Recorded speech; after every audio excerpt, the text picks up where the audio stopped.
Eles não são do mundo, como também eu não sou. Essa é a grande realidade que nós precisamos, de alguma forma, penetrar e compreender, ainda que de maneira bastante discreta, mas esse é um grande mistério. Eles não são do mundo, disse Jesus, a meu respeito e a seu respeito, como eu também não sou. Eles estão no mundo, mas não são do mundo. E Deus, sendo rico em misericórdia, e por causa do grande amor com que Ele nos amou, estando nós mortos nos nossos delitos e pecados, Ele nos deu vida, juntamente com Cristo. Pela graça somos salvos.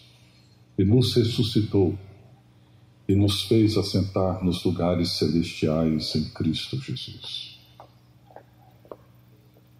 Certamente nós vamos viver toda a nossa existência humana procurando compreender a forma como o céu e a terra se encontram, como o reino de Deus se faz presente no reino dos homens e nos reinos desse mundo. A forma como nós podemos viver aqui, fazer tudo aquilo que normalmente fazemos na nossa rotina ordinária, mas fazer como quem vive, experimenta e compreende a realidade não visível, presente no meio da realidade visível. A carta de Paulo aos Efésios é talvez um dos documentos mais impressionantes, um dos documentos bíblicos que melhor nos desafiam e nos ajudam a penetrar nesse mistério do que é que significa sermos povo de Deus, povo da nova aliança, sermos a nova criação, novos homens, novas mulheres. Vocês estavam mortos, mas Ele deu vida a todos vocês. Essa é a grande realidade. Hoje de manhã nós começamos a olhar na última parte da manhã sobre esses novos relacionamentos que são constituídos e estabelecidos pela presença do Espírito e da Palavra, que nos moldam para uma nova perspectiva, uma nova maneira de nós nos vermos uns aos outros, nos relacionarmos como povo de Deus. Hoje de manhã destaquei um pouco esse princípio da linguagem, uma nova linguagem, uma linguagem refeita, reestruturada pela presença do Espírito. Paulo descreve mais dois elementos que são importantíssimos. O segundo é a gratidão e o terceiro a sujeição. Paulo diz no verso 20 do capítulo 5, dando sempre graças por tudo a nosso Deus e Pai, em nome de nosso Senhor Jesus Cristo. Sempre por tudo. É possível ser sempre grato por tudo.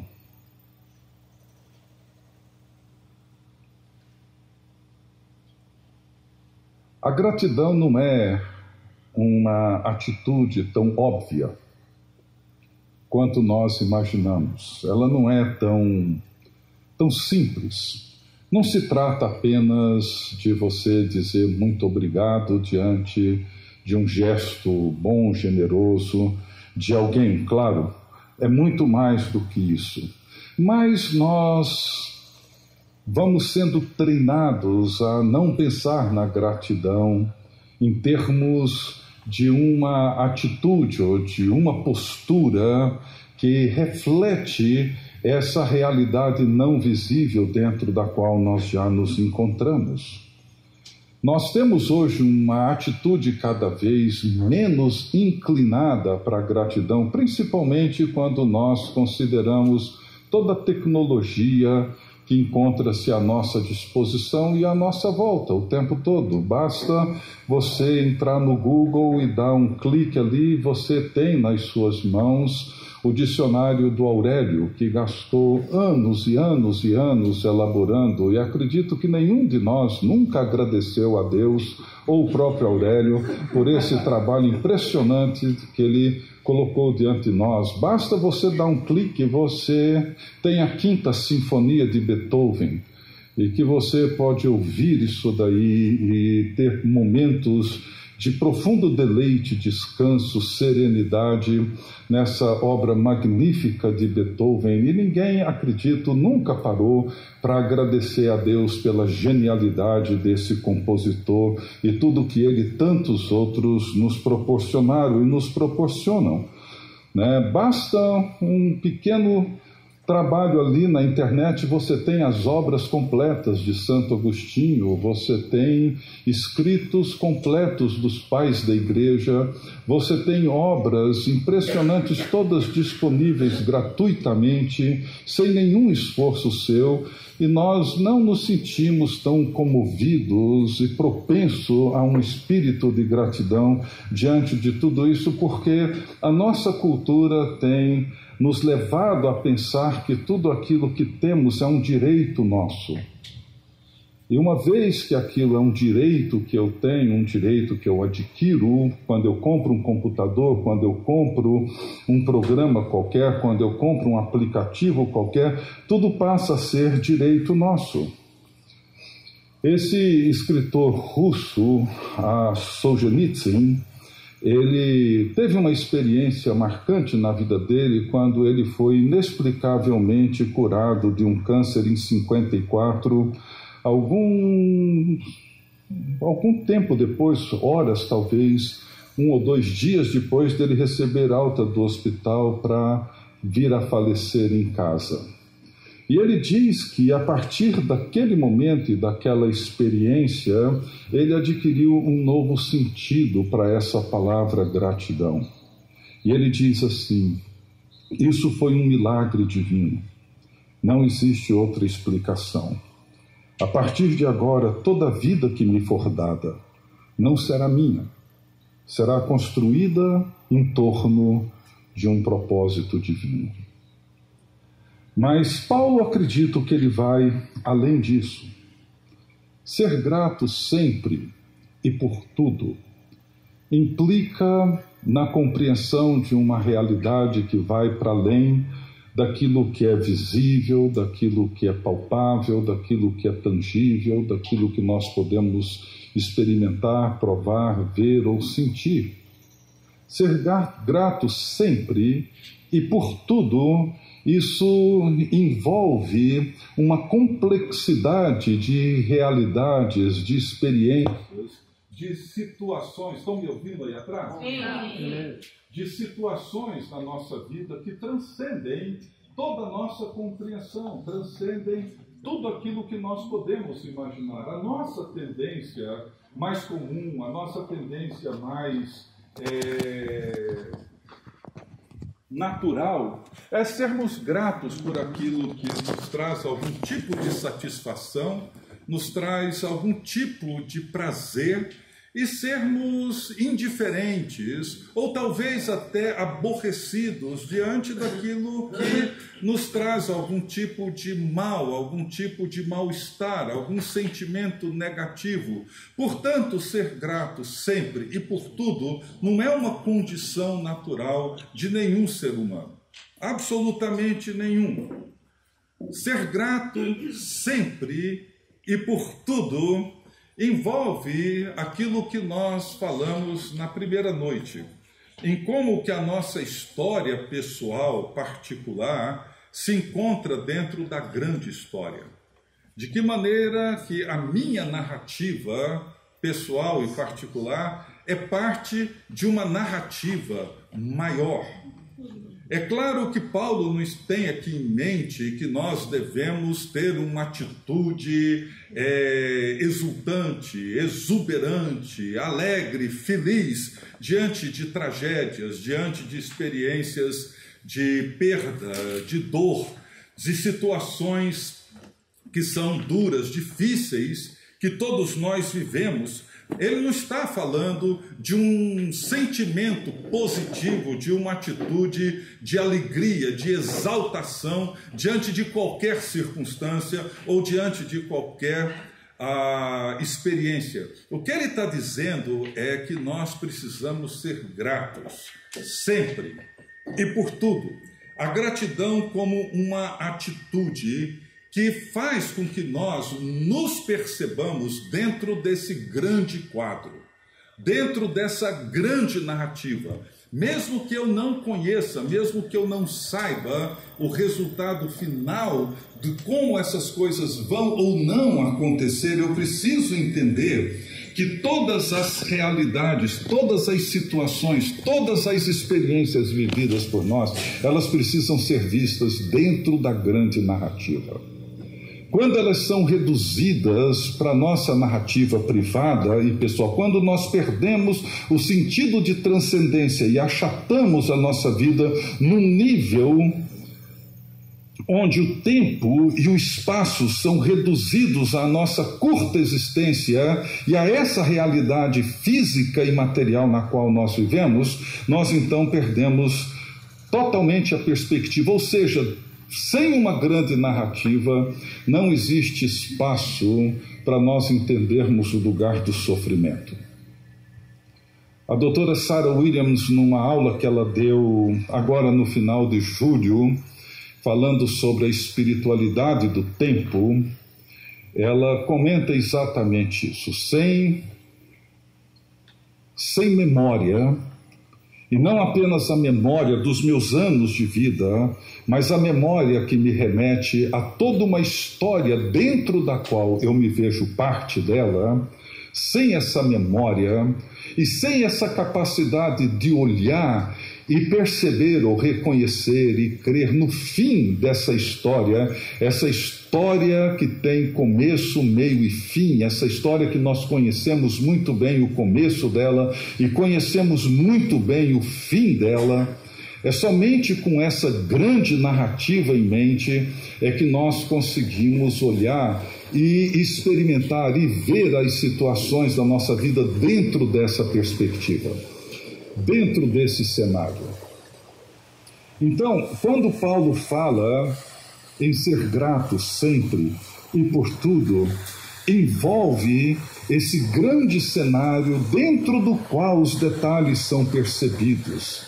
Envolve a grande visão dentro da qual as pequenas experiências podem ser melhor compreendidas. E Efésios, dos capítulos 1 ao capítulo 3, ele descreve essa grande narrativa, ele descreve esse grande quadro, ele descreve essa grande história dentro da qual a minha história e a sua história encontram o seu sentido e o seu significado. Se alguém não estiver me ouvindo aí atrás por conta do barulho da chuva, é só falar, tá bem? Então veja, como eu disse no primeiro dia, Apocalipse é um desses livros da Bíblia que nos ajudam a colocar em perspectiva todas as outras coisas, porque é um livro que ele é escrito dentro do tempo, mas também fora do tempo. É a maneira como Deus ajuda João a olhar a realidade visível do presente à luz da realidade não visível do presente. E quando ele olha a realidade não visível do presente, isso faz com que a realidade visível do presente encontre o seu significado mesmo vivendo um momento de intensa tribulação e sofrimento. Você encontra o sentido, o significado, o lugar do sofrimento. Viktor Frankl, um psiquiatra austríaco, judeu, ele não era um cristão, faleceu na década de 90, logo no início. o fundador da terceira escola de psicologia, a logoterapia. Ele escreveu um livro chamado Em Busca de Sentido, e a primeira metade desse livro ele fala sobre um tema muito importante, sobre esse lugar do significado, descrevendo o período que ele passou nos campos de concentração de Auschwitz e, se não me engano, em Dachau também. Ele foi preso, se não me falha a memória, em 42 e ficou até o final da guerra em campos de concentração. E ele descreve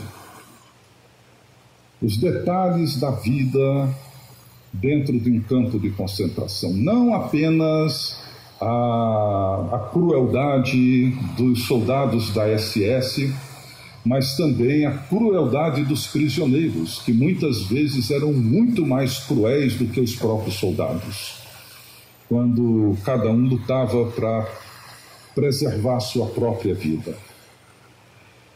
E tudo o que importava para ele era preservar um sentido para a sua vida quando tudo lhe foi tirado. Ele não sabia se a sua esposa estava viva, ela havia sido presa também, enviada para outro campo de concentração. Ele não sabia se os seus pais estavam vivos, haviam sido presos também. E ele permaneceu ali esses anos todos até o final da guerra. E para ele era importante ele encontrar um sentido para a vida dele quando não havia absolutamente nada que desse sentido à sua existência. E de certa forma é sobre isso que Paulo fala, ou seja, como que nós encontramos um sentido para a nossa existência quando nos são tiradas as condições para sermos gratos a Deus. Se eu sou grato apenas por aquelas coisas que eu julgo e considero boas, o que eu faço com aquelas que eu não considero boas, aquelas que me prejudicam, aquelas que me fazem sofrer, aquelas que arrancam de mim aquilo que eu não gostaria de perder? O que eu faço com o sofrimento? Se nós não tivermos um sentido de transcendência e uma perspectiva de tempo e de espaço que vai para além da realidade limitada da nossa existência humana, nós nunca vamos conseguir compreender o que significa ser grato sempre e por tudo. Talvez a história de José no Egito seja uma história que ilustra bastante isso.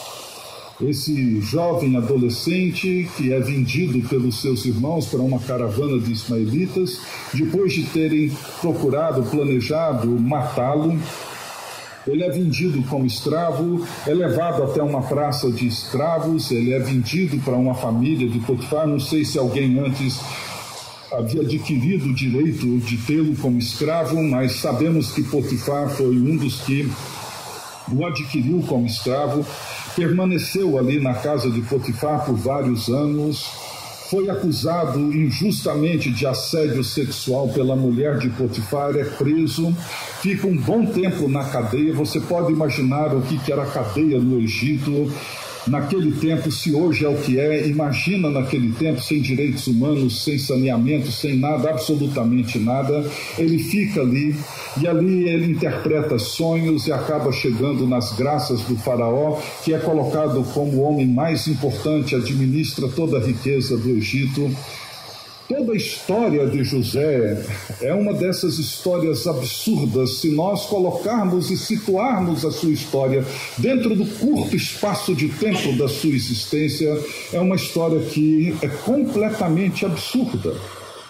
Mas quando nós a vemos dentro do grande quadro, e por alguma razão José se via dentro de uma grande história, quando ele reencontra os seus irmãos e se revela aos seus irmãos, é um momento de graça, um momento tão extraordinário quando os seus irmãos ficam sabendo que estavam ali diante daquele que arquitetaram o seu assassinato e depois o venderam como um escravo, e que tinha ali José nas mãos todo o poder para vingar a maldade dos seus irmãos. Quando seus irmãos ameaçam prostrarem-se diante de José, ele olha para os seus irmãos, os impede de fazer isso e diz: não foram vocês, foi Deus. Quando José diz: não foram vocês, foi Deus, ele traz ali um testemunho, não só de redenção, mas um testemunho de compreensão de como Deus trabalha nessa grande história. Ele não havia compreendido nada do que estava acontecendo com ele, mas naquele momento ele diz: Deus me preservou em vida até aqui, para que meu pai e a minha descendência, a nossa descendência, pudessem ser mantidos vivos. Ele não tinha a menor ideia de que lá na ponta, lá na frente, Jesus Cristo iria surgir. Mas toda a vida dele só faz sentido dentro dessa grande narrativa. Portanto, ser grato sempre por tudo nos ajuda a redimensionar todas as outras coisas. Paulo, nas suas cartas, em muitas delas, ele encontra-se preso. Mas ele não se vê como um prisioneiro de Roma, ele se vê como um prisioneiro de Cristo. É assim que Paulo se vê. Ele escrevendo a carta aos Filipenses, no final, ele preso, provavelmente vivendo já o final, perto do seu julgamento, já 4 anos preso, 2 anos em Cesareia, 2 anos em Roma. E ele escreve dizendo: olha, eu sou grato, eu tenho tudo que eu preciso, e tenho em abundância. Como é que um cara preso tem tudo e tem em abundância? Aprendi a viver contente em toda e qualquer situação. Vocês não precisam mandar mais nada, está tudo bem. O que eu tenho aqui está de sobra. O Paulo era uma pessoa completamente desequilibrada mentalmente, emocionalmente, um louco, um lunático, ou ele entendeu uma coisa que eu ainda não entendi. E a segunda opção para mim é a verdadeira. Ele havia entendido algo que eu ainda não entendi. Ele havia entendido o sentido de uma suficiência em Cristo que eu ainda não entendi. E Paulo aprendeu a ser grato sempre e por tudo. Só o Espírito Santo é capaz de realizar em nós essa forma de pensar e ver a vida. Segundo, deixa eu andar mais rápido. O verso 21, um outro princípio desse relacionamento como resultado da compreensão dessas grandes riquezas de Cristo, como uma resposta ao nosso entendimento, depois que os nossos olhos foram abertos, a forma como nós vivemos hoje assentados nos lugares celestiais, é quando Paulo diz: sujeitando-vos uns aos outros no temor de Cristo. Aí parece que pega um pouco, né? Assim, a sujeição é, sem sombra de dúvida, uma das experiências ou uma das atitudes mais difíceis, mais complexas. O que significa para nós nos sujeitarmos uns aos outros no temor de Cristo? A sujeição é um princípio espiritual, eu diria, é um princípio que nós compreendemos na vida de Jesus, é um princípio que nós entendemos a partir da própria natureza de Jesus, mas o que Paulo coloca aqui, que é um aditivo necessário primário, fundamental, é no temor de Cristo. Ou seja, o temor é aquilo que nos ajuda a reconhecer e a responder à santidade de Deus. O temor no Senhor é a sentença básica de todo o Velho Testamento. O temor é a atitude apropriada para respondermos à palavra de Deus, ao caminho de Deus. O temor é o princípio fundamental que nos ajuda a entender não só Deus como sendo totalmente distinto de nós, mas também para entender o outro que está aí ao nosso lado como sendo único, singular e distinto de nós. O temor é a atitude que nos ajuda a preservar, respeitar e cultivar o mistério, aquilo que está para além de nós.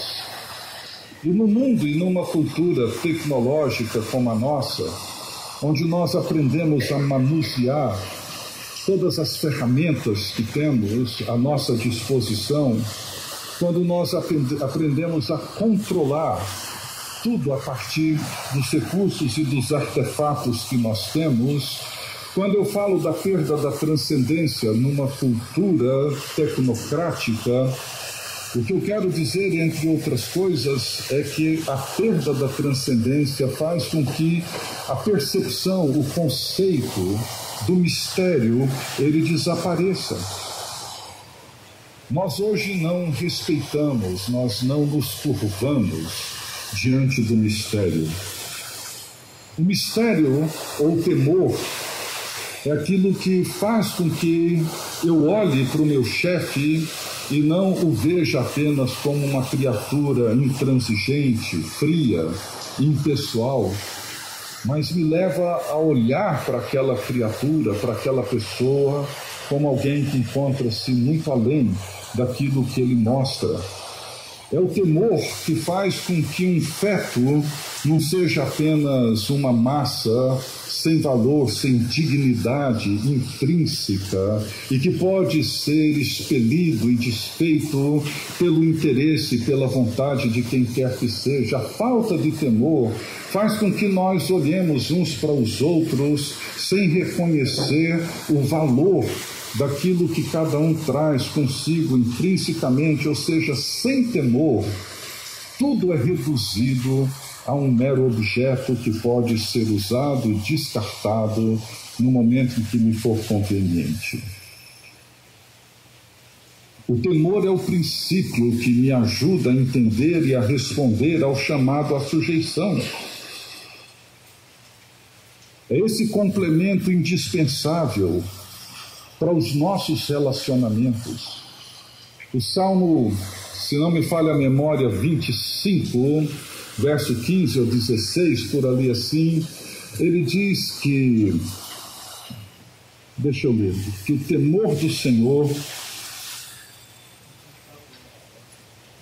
Salmo 25,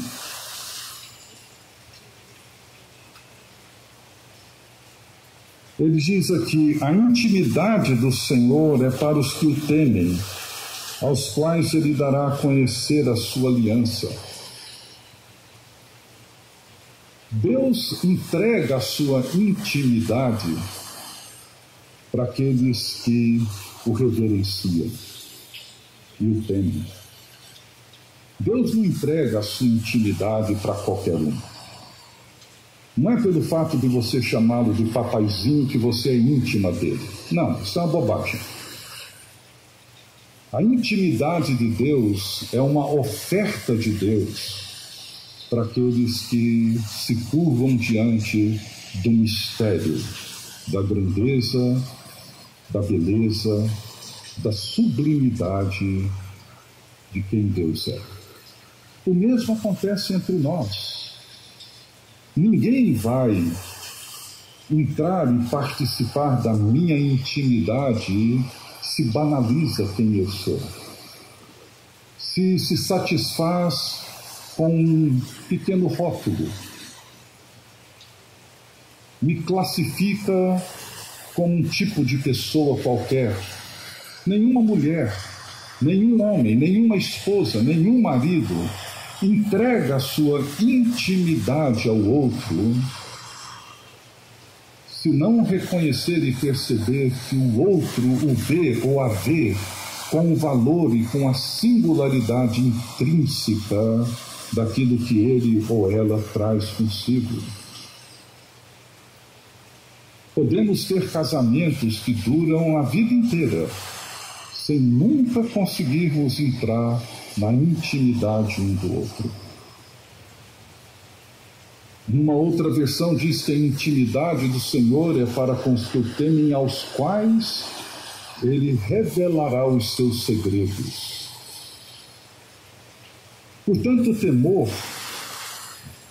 é esse complemento indispensável para o relacionamento, seja ele com Deus, seja ele com o próximo. É a forma como nós conseguimos superar nossas diferenças culturais.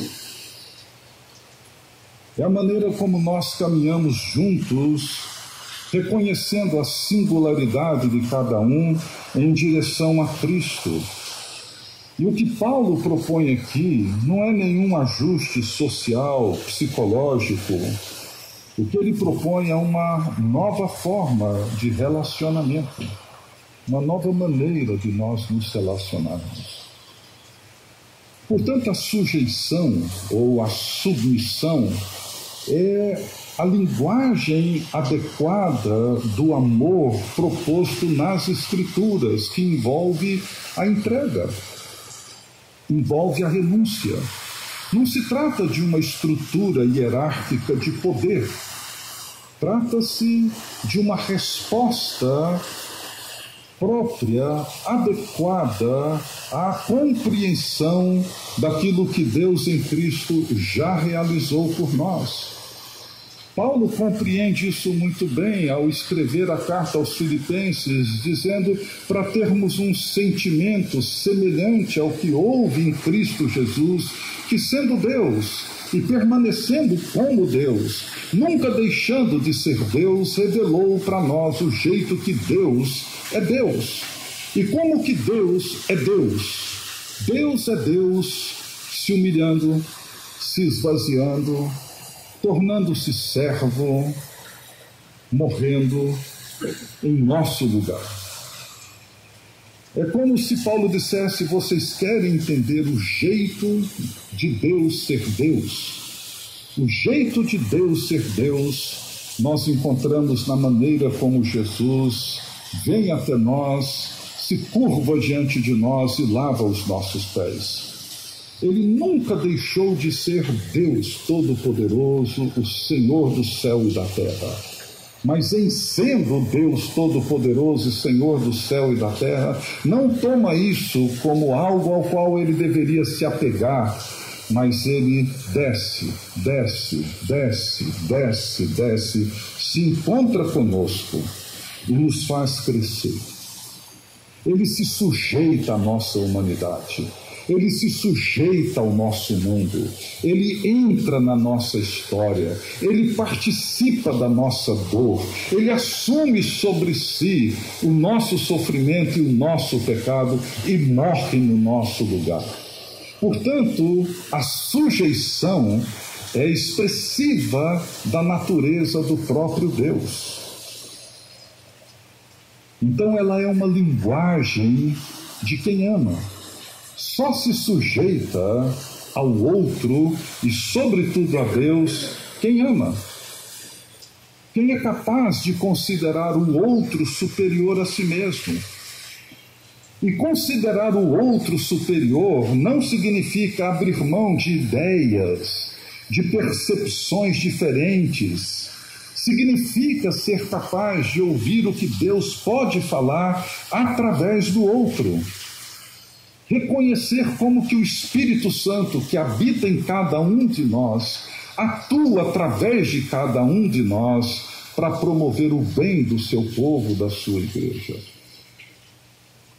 sujeitando-vos uns aos outros no temor de Cristo. E aí Paulo entra nesse texto mais longo, vocês conhecem ele bem, não vou ler ele todo, mas Paulo entra nesse texto que envolve os versos 22 até os 6, o verso 9, onde Paulo vai falar sobre relacionamento marido, esposa, pais e filhos, e patrão e os seus empregados, ou o senhor e os seus escravos. Nós não estamos fazendo uma exposição, assim, passo a passo, detalhada de Efésios. O que eu estou querendo mostrar é como que essa primeira parte, Paulo revela essa realidade não visível, e o que significa viver a partir dessa realidade não visível. Então, para mim, é muito importante que, para Paulo, a compreensão disso, quando nós entramos e tocamos nessa realidade não visível, isso se expressa no mundo real. E não existe nada mais real do que casamento, filhos, família, trabalho, igreja. É onde nós passamos a maior parte, ou quase toda a parte do nosso tempo, tirando os momentos de sono ou algum outro momento de solitude, de recolhimento. E relacionamentos, eles são complexos. Eram no tempo de Paulo e continuam sendo hoje. Somos pessoas diferentes, muito diferentes. Pensamos de maneira diferente. Mas a experiência da fé, ela precisa primariamente se expressar dentro desse ambiente concreto. Ou seja, família, trabalho, igreja são espaços onde nada é abstrato ou teórico. Nada. As pessoas com quem passamos a maior parte do tempo, cônjuge, filhos, colegas de trabalho, irmãos e irmãs na igreja, são as pessoas que mais sofrem com a nossa imaturidade. São as pessoas que mais sofrem com as nossas incongruências, com a nossa infantilidade, com a nossa incapacidade de compreender essas grandes realidades que o Evangelho traz diante de nós. Portanto, são nas nossas vivências diárias, lá no trabalho, na segunda-feira, nas conversas sobre economia, política, sobre lazer, sobre seja o que for, é a maneira como nós percebemos que a vida da fé, ela não é teórica e nem racional. Ela precisa ser viva, dinâmica, ela precisa descrever uma forma da gente viver. E nós crescemos, e a maturidade acontece dentro desses lugares comuns. É aí que nós aprendemos a amadurecer. É aí que os nossos relacionamentos, a nossa personalidade, o nosso jeito de ser, são revelados. E maturidade, que é um tema dessa carta, a maturidade emocional, afetiva, espiritual, não é a mesma coisa que a gente alcança numa academia de ginástica com o corpo. Existem muitos profissionais bem-sucedidos em todas as áreas, esporte, arte, economia, ciência, negócios, cuja vida e cujos relacionamentos são caóticos. São pessoas admiráveis pelo conhecimento que possuem, pessoas que nos impressionam pela ciência que dominam, mas não pelo relacionamento que cultivam. Ou seja, muitos desses grandes nomes, seja da ciência, das artes, do esporte, na religião, nas igrejas, muitas vezes são péssimos cônjuges, péssimos pais, chefes intolerantes, líderes exploradores, abusivos, cruéis, desumanos, trabalhadores oportunistas, irresponsáveis. Ser maduro não é algo que nós adquirimos em comparação com outras pessoas, embora muitas vezes isso seja até inevitável. A maturidade em Cristo, alcançar a plenitude da estatura de Cristo, que Paulo diz no capítulo 4, alcançar essa medida de Cristo, é cultivar essa mútua sujeição e todas essas virtudes que o Espírito realiza em nós, da humildade, mansidão, compaixão, justiça e sabedoria, que não nos tornam mais fortes nem melhores que ninguém, mas nos tornam mais maduros e mais verdadeiros. E Paulo me impressiona, gente. Muitas vezes eu percebo que há muita injustiça na maneira como nós lemos textos como esses e interpretamos Paulo. Muita gente fala que Paulo é machista, que Paulo, pela linguagem que tem, mulheres sejam submissas aos seus maridos, etc. Mas às vezes eu tenho a impressão de que nós lemos esse texto sem levar em conta que nós estamos aqui no primeiro século, Império Romano. Éfeso era uma cidade de origem grega, mas já dominada pelo Império Romano há muitas décadas. Já havia ali uma cultura romana em Éfeso, com a presença do pensamento grego. É para essa igreja recém-nascida que Paulo está se dirigindo, e veja como que a mente de Paulo foi transformada. Veja o que nós falamos ontem de manhã: não sejam como os gentios, não vivam como aqueles que nada sabem sobre Deus.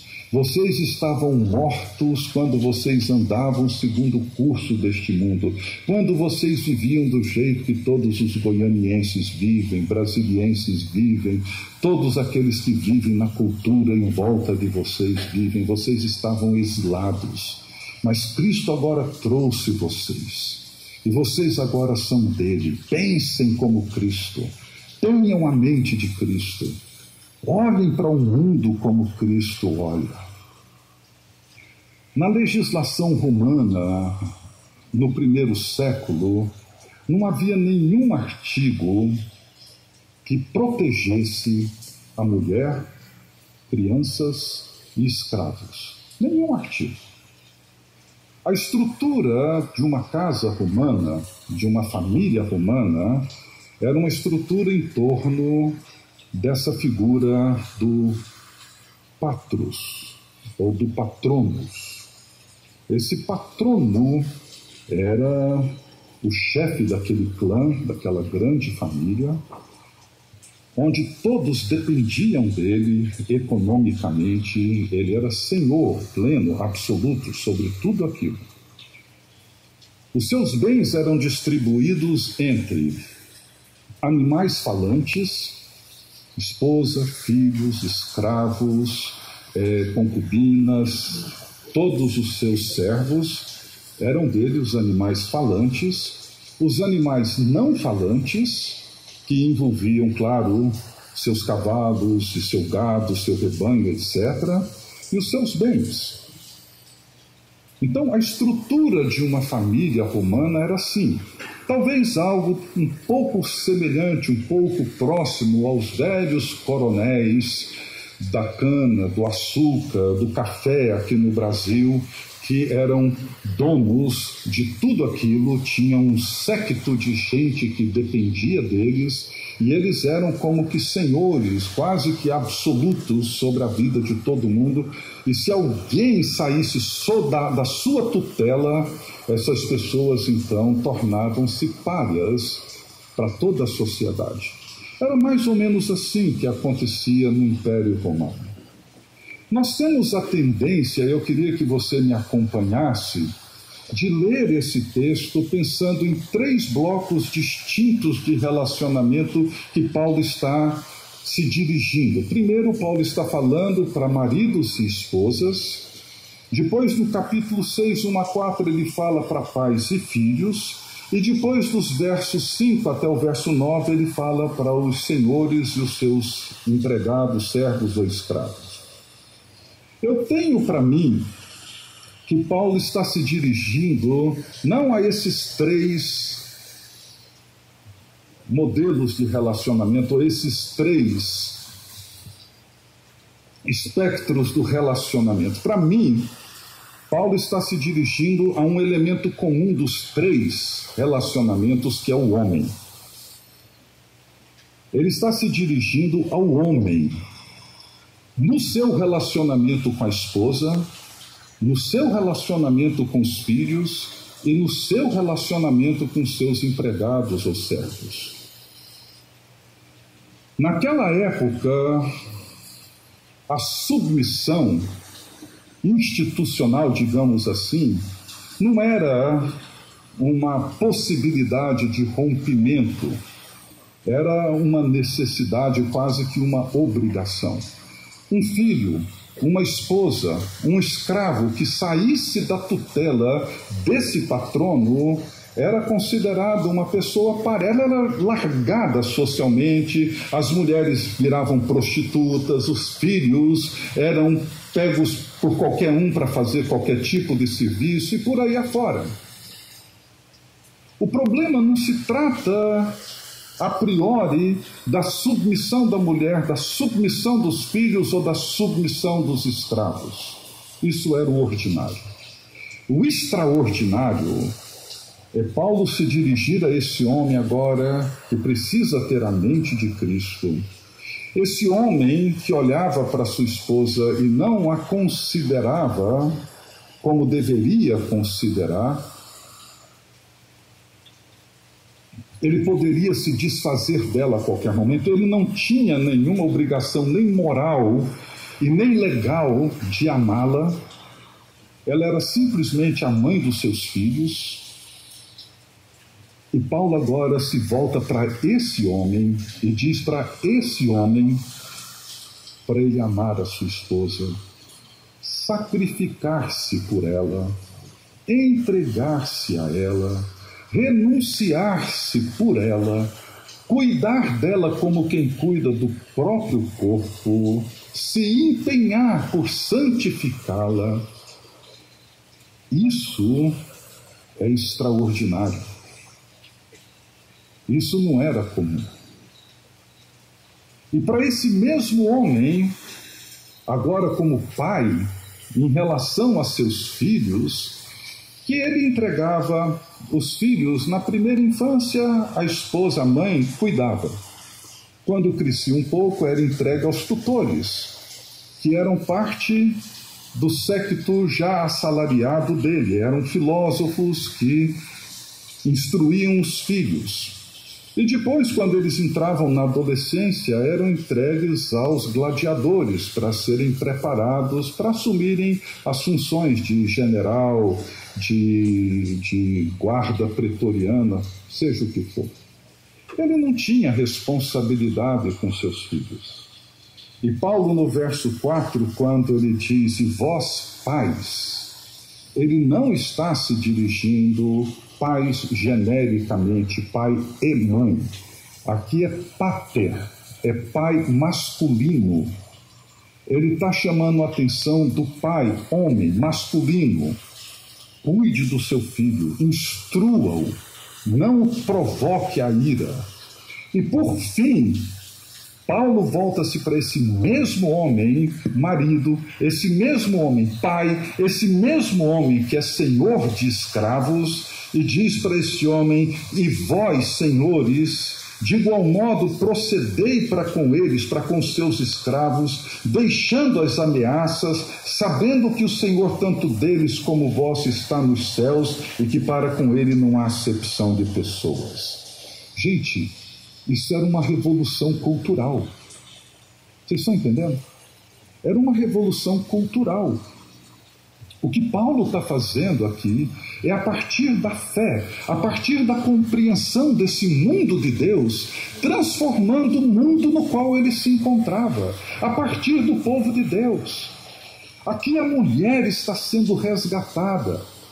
Não simplesmente, Paulo de uma sabedoria ungida e orientada pelo Espírito Santo, ao invés de provocar uma crise institucional, ele não vai procurar necessariamente ou primariamente a mulher, ele procura o homem, transformando esse homem que era o grande cabeça, o grande senhor de todo aquele universo. Ele diz: você, homem, você vai olhar para isso agora de maneira diferente. Você agora vai amar a sua esposa como Cristo te amou e amou a sua igreja. Você vai se sacrificar por ela, você vai se entregar por ela, você vai se sujeitar a ela, você vai se submeter a ela no temor de Cristo.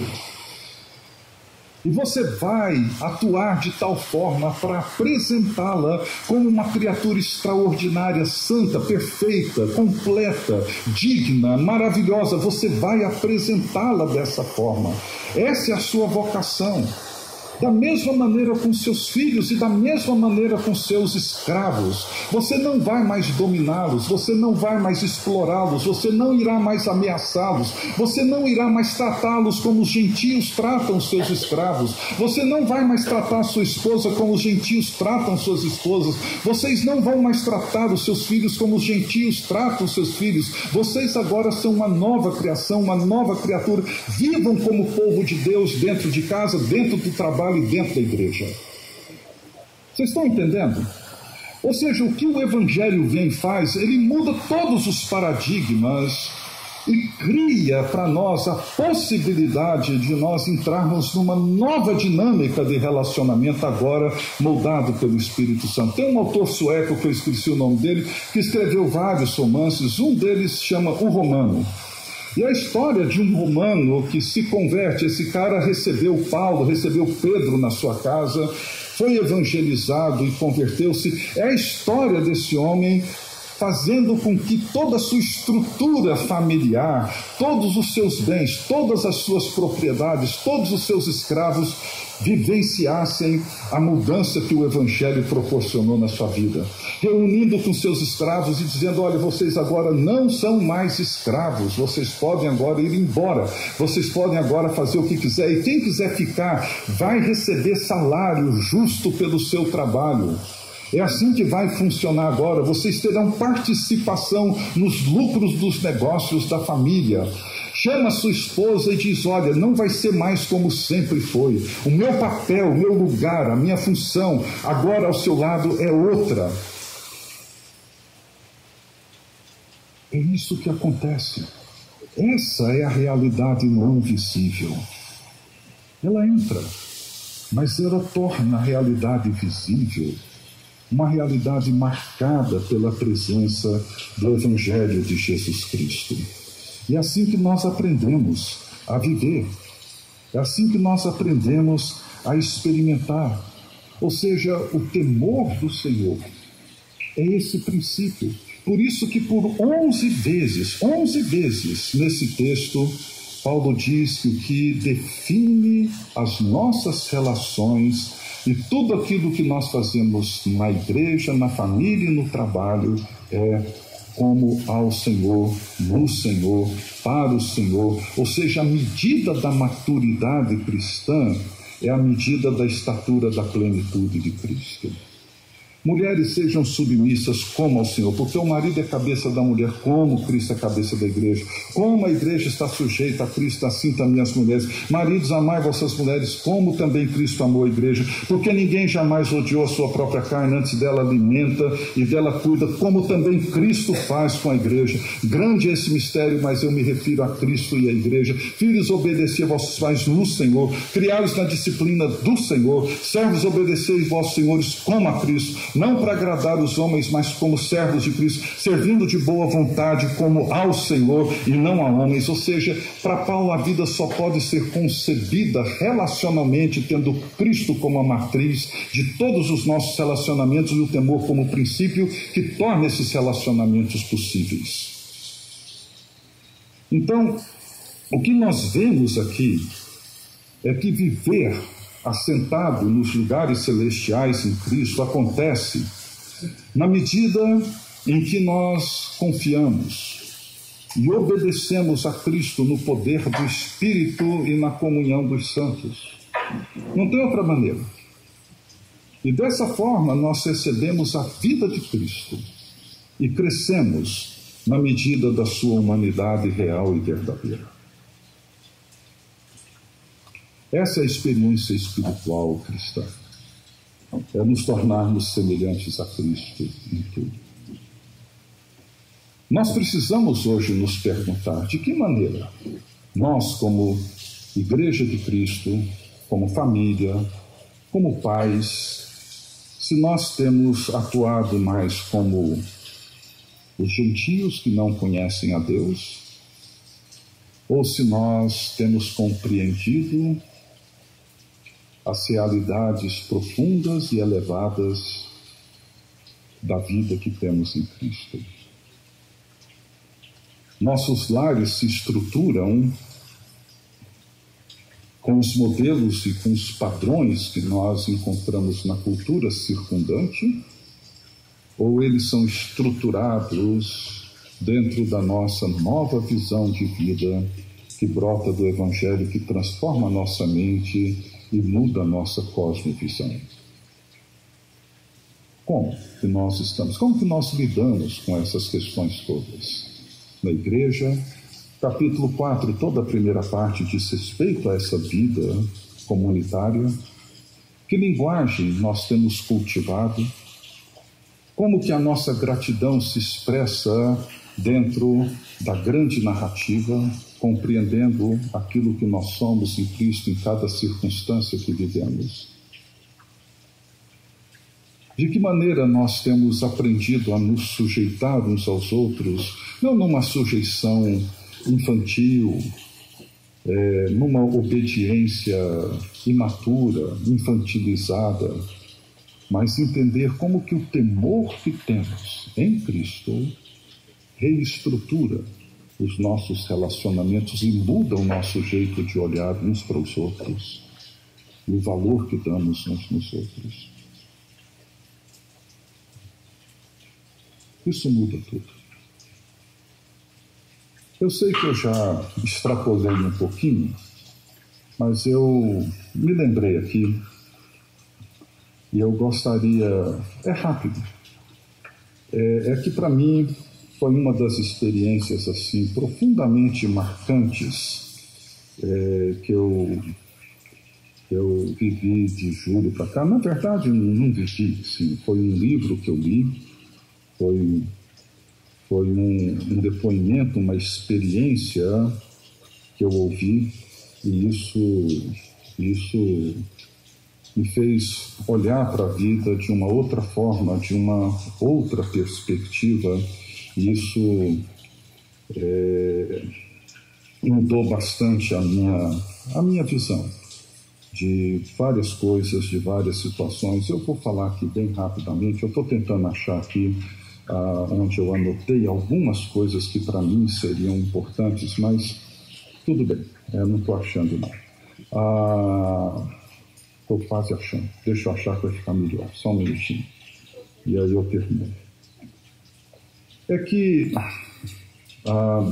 no final de julho, eu e a Tininha estávamos ainda em Vancouver, e ali eu não cheguei a conhecer pessoalmente, mas a Sarah Williams, uma professora, foi professora lá, e agora, eu não vou achar não, agora ela já está de volta na Inglaterra. Eu fiz menção dela aqui, e ela é professora de História em Oxford. Ela e o marido dela foram professores lá no Regent College, e ela viveu uma experiência que para mim foi... que ela descreve num livro que para mim foi uma das coisas mais impressionantes que eu li nesse ano, ou talvez uma das coisas mais impressionantes que eu li na minha vida. Talvez não me lembre de alguma coisa que tenha me marcado tanto. Tudo bem, deixa para lá. Ela tem 2 filhas, eles têm 2 filhas, e há uns anos atrás ela ficou grávida Ela descreve isso, ela conta essa história num livro. Ela ficou grávida e quando foi fazer a primeira ultrassonografia, foi diagnosticado que o bebê tinha uma displasia panafórica. Em outras palavras, o bebê nasceria morto. Ele não tinha estrutura óssea para sustentar os seus órgãos, ele iria morrer ao nascer. E aí, é claro, isso na Inglaterra, ela foi aconselhada então a abortar. Ela volta, conversa com o marido, vão ao hospital no segundo dia para o marido ser inteirado de tudo o que estava acontecendo. Eles voltam para casa e ela diz que não pensava noutra coisa senão em tirar aquele feto, desfazer daquilo e seguir com a vida dela. E o Paul disse para ela naquele dia, falou: olha, tudo bem, mas acho que seria melhor a gente orar e consultar a Deus sobre o que fazer antes de tomar qualquer decisão. E ali eles oraram, e ela diz que naquela noite, ela comenta que nunca havia ouvido Deus falar com ela. Diz que muita gente já compartilhou, dizendo: Deus me falou assim, me falou assado. Ela disse: eu sempre li a Bíblia, estudei a Bíblia, meditei na Bíblia e aprendi a ouvir Deus através das Escrituras, nunca de uma forma assim diferente. E ela disse que naquela noite, de uma maneira assim que ela disse que foi praticamente audível, ela disse que ouviu Deus dizendo assim para ela: eu tenho aqui um bebê muito doente e que vai morrer. Você poderia amá-lo e cuidar dele por mim até ele morrer? Ela disse que naquela noite uma paz a envolveu. E ela disse para o povo, falou: olha, a decisão está tomada, nós vamos seguir em frente. E o livro é uma narrativa da gravidez dela, uma gravidez muito complexa, muito difícil, porque por causa da má formação do bebê, a barriga cresce muito, ela sentia como se tivesse gêmeos para dar à luz no dia seguinte, com 30 semanas de gestação. E ela foi vivendo aquilo, e eles foram envolvendo toda a família, as filhas, envolvendo todo mundo. É uma experiência extraordinária.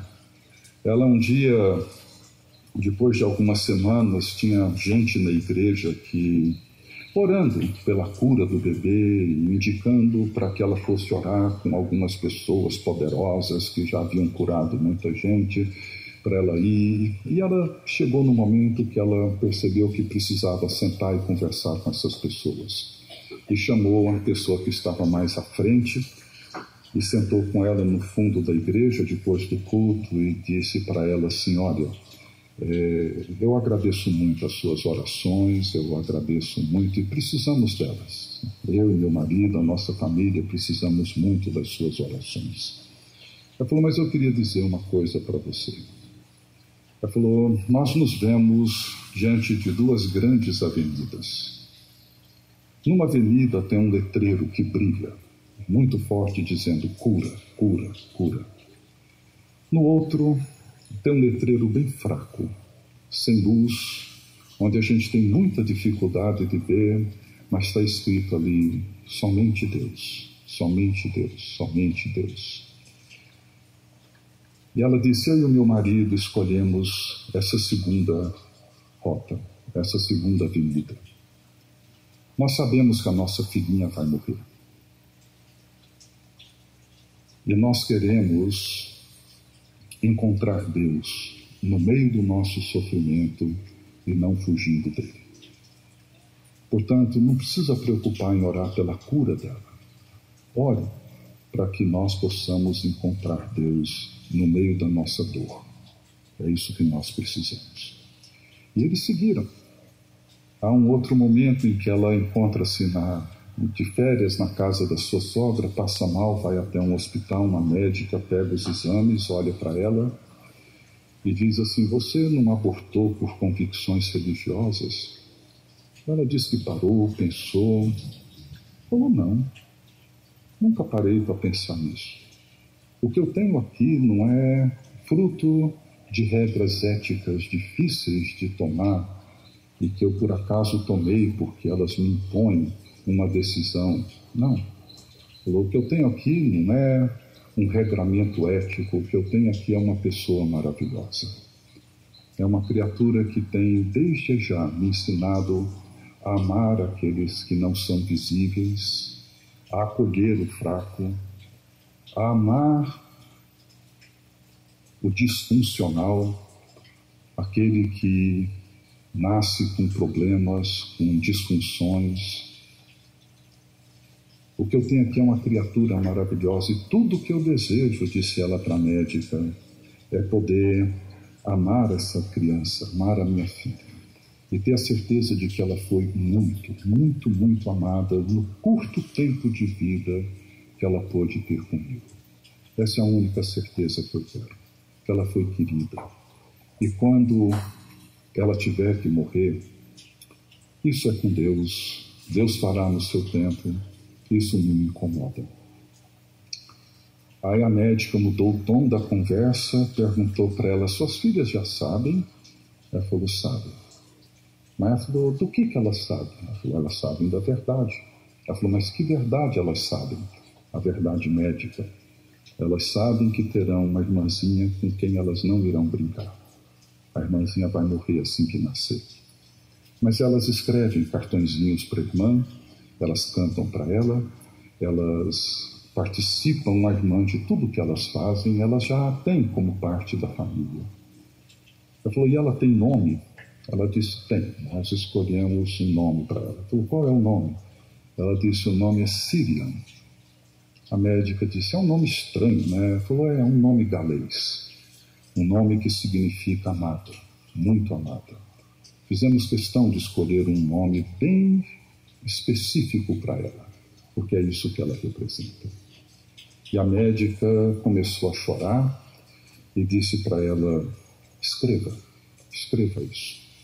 Bom, a história é uma história bem difícil, bem dura, assim, é um livro que você lê e chora o tempo todo, mas no fim desse livro a Síria nasce e morre no parto, e no sepultamento, no culto, no enterro dela, tem uma fala tanto da Sara como do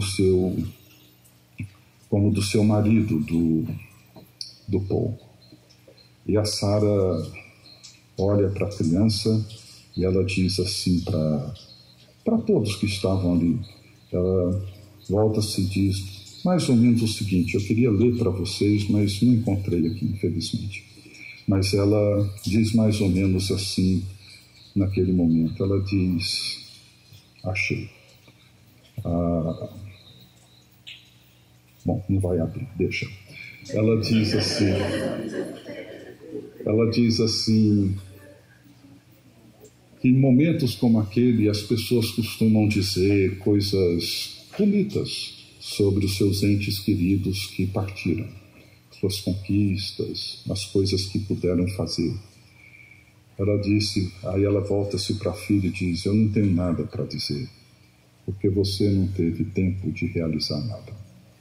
A sua curta vida foi vivida num lugar escuro e silencioso. Mas desse lugar escuro e silencioso, você sussurrou para mim uma canção e gritou para mim uma mensagem. E eu vou proclamar essa mensagem em alta voz para o mundo inteiro. Um mundo amedrontado pela morte, um mundo que tem medo da diferença, um mundo que rejeita o discapacitado, aqueles que nascem com deficiências, um mundo que tenta excluir a dor e o sofrimento. Eu vou gritar para esse mundo, porque você me ensinou que o amor de Deus é assim, é como o amor que eu tenho por você. Você não fez nada que pudesse fazer alguém te amar, mas eu te amei desde o primeiro dia que sabia que você estava aqui comigo. Não porque você tivesse realizado alguma coisa, mas porque você é e sempre será muito amada. E essa é a mensagem que eu quero contar para o mundo inteiro, que o amor de Deus é esse amor. Você me fez entrar num mundo de intimidade e de compreensão de um mistério que até então eu não compreendia. Hoje eu entendo a natureza do amor de Deus. E o marido dela tomou a palavra e disse basicamente a mesma coisa e terminou dizendo assim que... Ele falou, às vezes a gente olha para a vida da minha filha e fica perguntando, será que Deus fracassou no cumprimento dos seus propósitos para com ela? Ele diz, eu acredito que não. Deus cumpriu os seus propósitos na curta vida da nossa filha. E se Deus fosse galês, diz ele chamaria todos nós de Sírian, porque todos nós somos isso, somos amados por Deus, muito amados por Deus. Eu, quando terminei de ler esse livro, eu pensei nessa realidade não visível, que lança luz sobre a realidade visível. O título do livro, traduzido, seria A Vergonha dos Fortes, porque feministas que pararam de falar com ela, médicos que ficaram estarrecidos com a decisão que ela tomou, a sociedade e a cultura em volta dela a criticou por tudo isso. Ela perdeu muitos amigos. Um a um começa a voltar depois, reconhecendo que eles nunca haviam conhecido ninguém que amasse tanto o ser humano quanto ela foi capaz de amar. Esse é um mistério, gente. Esse é o mundo que Deus nos chama. O mundo que a gente vê é esse mundo que desfaz tudo isso. Mas o mundo para o qual nós somos chamados e que o temor é o princípio dos nossos relacionamentos fez com que a Sara olhasse para aquele bebê e o visse de uma forma completamente diferente.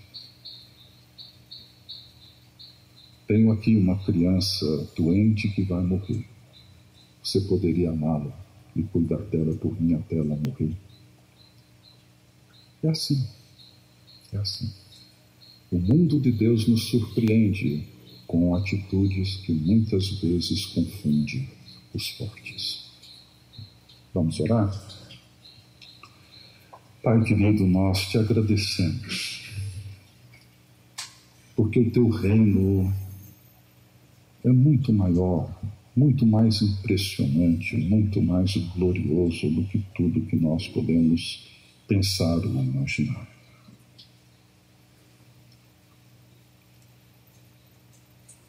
Reconhecemos, ó Deus, que muitas vezes temos vivido tão aquém de tudo isso.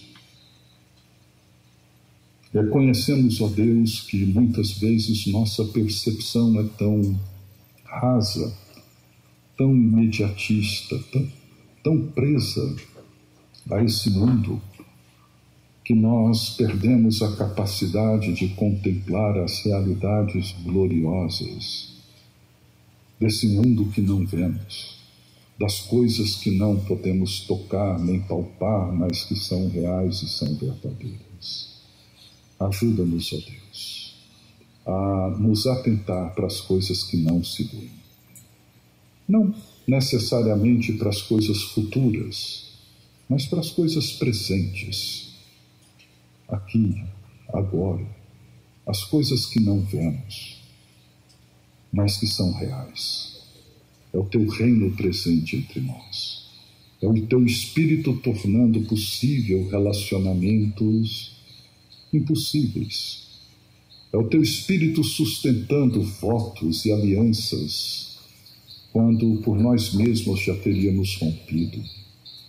É o teu Espírito nos tornando pais quando por nós mesmos não seríamos capazes de cuidar e amar e termos a paciência devida e a coragem necessária para educar e formar os nossos filhos. É o teu Espírito que realiza em nós as coisas não visíveis. É o teu Espírito que nos faz viver em comunidade, procurando reconhecer nos nossos irmãos e irmãs a tua presença, graça, o teu poder, a tua bondade e misericórdia.